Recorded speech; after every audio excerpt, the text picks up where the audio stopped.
Transportation in the 21st century. What's it all about? Where is it going? And what's in it for you? Transportation professionals are meeting today's demands and charting our course to tomorrow through extensive planning, cutting-edge technology, and life-saving innovations.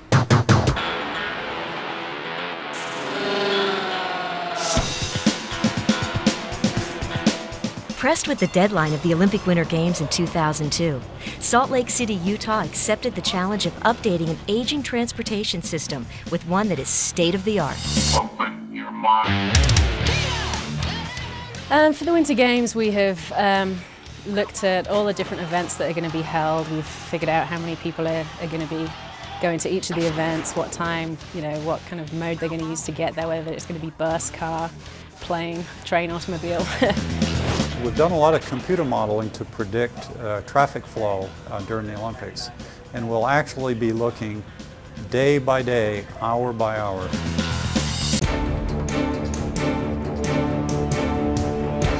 Boston, the Big Dig.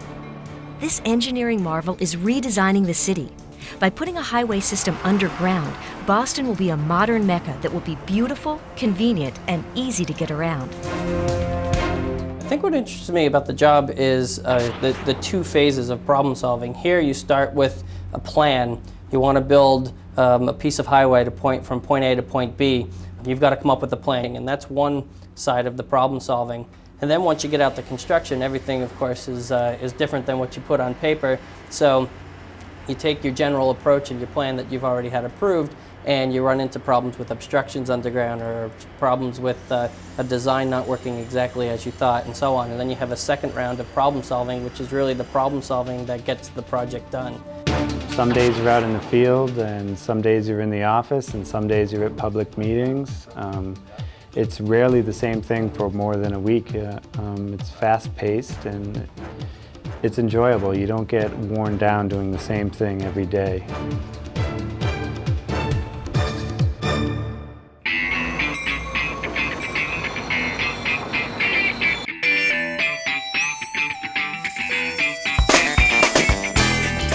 Toronto. Amidst the beauty of this classic city is a world-class multimodal transportation system. For over 4 decades, they've been at the forefront of transportation technology. Intelligent Transportation Systems, or ITS, keeps the flow of traffic running safely and efficiently. My job is to detect the traffic and see where's the emergency. If there is any lane blockage pattern, we can tell you if the left lane is blocked, center lane is blocked, or right lane is blocked. So with these changeable message signs, they're able to notify the public and also the media. Anything goes wrong, people need to know. And we try and do the best we can to notify them of the changes. Fatalities in the city have gone down significantly over the past couple of years, and we think that may have something to do with the amount of speed bumps and safety programs that we're working on. We're correlating a lot with the police. He's coming from a distance. Sort of doing the studies with them and using them as an additional resource. Well, I'd say that the breadth of transportation allows you, if you're interested in computers and .com, and look behind me, that's involved in transportation. Where we're going in transportation to some degree is with intelligent transportation systems. It's making better use of what we have, and computers are a big part of it. Boston has found the use of computers vital to the Big Dig. Almost everything the Big Dig does involves innovative techniques, computer-aided design, all kinds of computer stuff. In fact, the bridge that we're standing on right now, the future Leonard Zakum Bunker Hill Bridge, is a 10-lane wide cable-stayed bridge. Every aspect of this bridge was designed by computers. It's probably the most computer-intensive piece of engineering done in North America, including not just the design of the bridge, but the staging around the old highway system behind us, so that we could figure out how to build pieces of this bridge while still maintaining good traffic flow for the 6 years it took to build this bridge. Technology lies in places you might not even think. The impacts that we have to the community, like the dust control, noise control, keeping the traffic flows going while construction is taking place. I think that those sorts of issues are what you'll see being duplicated in other areas. Salt Lake City is like a kid in a candy store. We've kind of gone around the country and taken a lot of the best ideas from other places. Whenever a new technique comes along or a new challenge comes along, something's developed to meet that challenge, and then somebody has to build it and make it work, and that's where the transportation engineer comes into play. We can identify any of the infrastructure in the city. You could just pull it right up. People call in, they have questions about something, we can pull their house up. We have aerial photography. We can pull it in, zoom right in and say, okay, in front of your house you have this, and this, and we can tell them what they need to know. Young transportation professionals are finding that they've made the right choice. It's a career that is challenging, financially rewarding, and satisfying. The things you learn in college is all in the back of your head when you're dealing with real-life situations and solving problems for real-life people.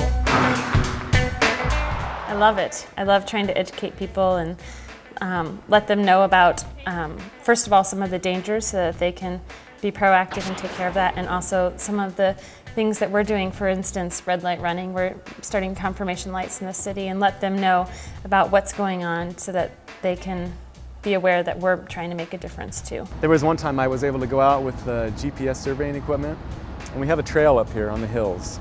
It goes all throughout the whole city. It's called the Bonneville Shoreline Trail.